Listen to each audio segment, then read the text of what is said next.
বৰ্তমান আমি আজি দেখিব পাইছোঁ যে ৰাজ্যত নিৰ্বাচনক লৈ বা ৰাজনৈতিক পৰিৱেশ এক গৰম বতাহ বলিছে। কিয়নো আজি বিশ্বৰ সৰ্ববৃহৎ ৰাজনৈতিক দল ভাৰতীয় জনতা পাৰ্টীৰ প্ৰাৰ্থিত্ব ঘোষণা হ'ব আৰু খন্তেক সময়ৰ পিছতে। এনে ক্ষেত্ৰত ৰঙানদীবাসীৰ ৰাইজে ঋষিৰাজ হাজৰিকাক বিচাৰিছে। আপুনি কি অনুভৱ কৰিছে বা আপোনালোকৰ কেনেধৰণৰ এতিয়া চিন্তা চৰ্চা চলিছে?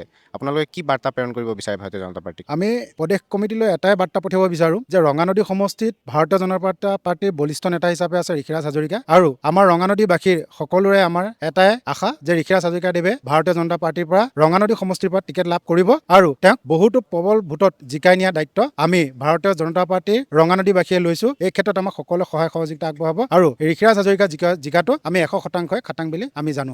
ঋষিৰাজ হাজৰিকাৰ বাহিৰে আন কোনোবা প্ৰাৰ্থীৰ দাবীদাৰী আছেনে ইয়াত? নাই, তেনেকুৱাতো অন্য প্ৰাৰ্থী নায়েই, কাৰণ আজি ৰঙানদীৰ চৌদিশে অকল ঋষিৰাজ হাজৰিকাৰ বঁটা বলি আছে। এই ক্ষেত্ৰত ঋষিৰাজ হাজৰিকাৰ বাহিৰে অন্য বেলেগ কোনো প্ৰাৰ্থী হ'ব বুলি আমি নাভাবোঁ আৰু যদিহে আহে তেনেকুৱা প্ৰাৰ্থীয়ে কোনো কাম নাই বুলি আমি ভাবোঁ।